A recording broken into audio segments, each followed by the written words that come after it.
نور جہاں کے آنے والے ایپیسوڈ میں آپ دیکھیں گے کہ نور جہاں کی خوشیاں عروج پر ہیں، لیکن گھر میں ایک بڑا سرپرائز آ ہی جاتا ہے۔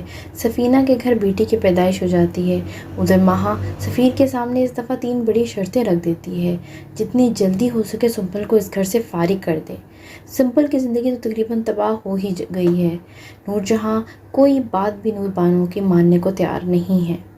آنے والی قسط میں آپ دیکھیں گے کہ نور جہاں بہت ہی خوش و خرم سے اپنے تخت پر بیٹھی ہوتی ہے، اور ایسا کیوں نہ ہو کیونکہ اس دفعہ مہا کے گھر اس کے بیٹی کی پیدائش ہوئی ہے، اور مہا کی زندگی اس دفعہ بچ ہی گئی ہے، کیونکہ سفیر بیٹا ہونے کے بعد مہا کو گھر واپس لے آتا ہے اور نور جہاں بیٹھی مسکرا رہی ہوتی ہے۔ پھر مہا کو لے کر گھر آ جاتا ہے۔ بیٹی اپنی ماں کو خوش دیکھ کر بہت خوش ہوتے ہیں۔ ادھر تینوں بہوئیں بھی پہنچ جاتی ہیں۔ نور جہاں انہیں کہتی ہے، یہ دیکھو میرا پوتا اختیار شاہ۔ سنبل کی سننے کے بعد بہت ٹوٹ کر رہ جاتی ہے، اس کی آنکھوں میں آنسو ہوتے ہیں۔ سفیر مہا کو کمرے میں لے کے جا رہا ہوتا ہے، لیکن اس بار مہا کو عزت مل رہی ہے۔ سنبل روتے ہوئے باہر چلی جاتی ہے اور جا کے پلر کے ساتھ بیٹھ جاتی ہے۔ نور بانو بھی وہاں اس کے پاس پہنچ جاتی ہے اور کہتی ہے، تمہیں پریشان ہونے کی ضرورت نہیں ہے، یہ لوگ ایسے ہی ہیں۔ ادھر نور جہاں تخت پر بیٹھے اپنے ہاتھ میں لیے اختیار شاہ کو فیصلے سنا رہی ہوتی ہے۔ سنبل پر مہا اور اس کے بچے کا سارا کام ڈال دیتی ہے۔ کچن اور صفائی کے کام سفینہ اور نور بانو کے سر پر ڈالتی ہے، کیونکہ سنبل کے پاس وقت نہیں، ایسا نور جہاں کہتی ہے۔ تب نور بانو کہتی ہے، میرے پاس بھی وقت نہیں ہے۔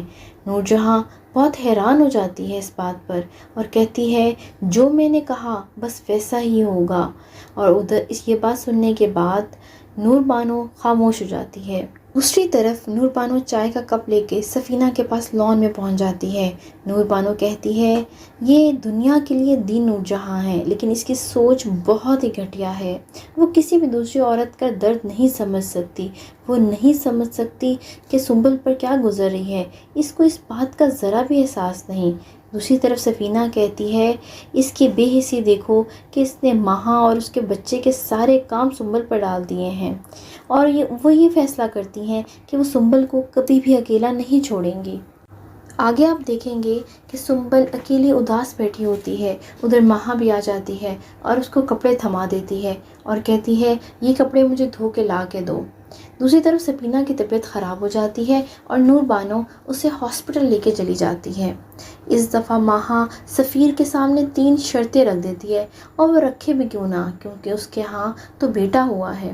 پہلی شرط اس کی یہ ہوتی ہے کہ میں جاب نہیں کروں گی اور میں دوسرا کوئی گھر کا کام نہیں کروں گی جیسے تمہاری دوسری بھابیاں کام کرتی ہیں، اور اس کی سب سے بڑی شرط یہ ہوتی ہے، جس پر سفیر سن کر حیران ہو جاتا ہے، کہ مہا کو اس گھر سے جلد سائڈ پر کرے اور اپنے نام پراپرٹی کرے، اور تاکہ اس دفعہ وہ کمزور نہ ہو جس طرح وہ پہلے ہوا کرتی تھی۔ سفینہ کے ہاں اس دفعہ جب بیٹی کی پیدائش ہوتی ہے اور نور جہاں اس کی بیٹی کو دیکھنا بھی گوارا نہیں کرتی، تو حنید بڑا حیران رہ جاتا ہے اور اپنی ماں سے کہتا ہے کہ اماں آپ بھی تو بیٹی تھیں، لیکن آج آپ ماما ہیں، لیکن آپ کا اس طرح رویہ کیوں ہے سب کے ساتھ؟ میرے چینل کو سبسکرائب کر دیں تاکہ آپ کو آگے آنے والی قسطیں دیکھنے کو مل سکیں۔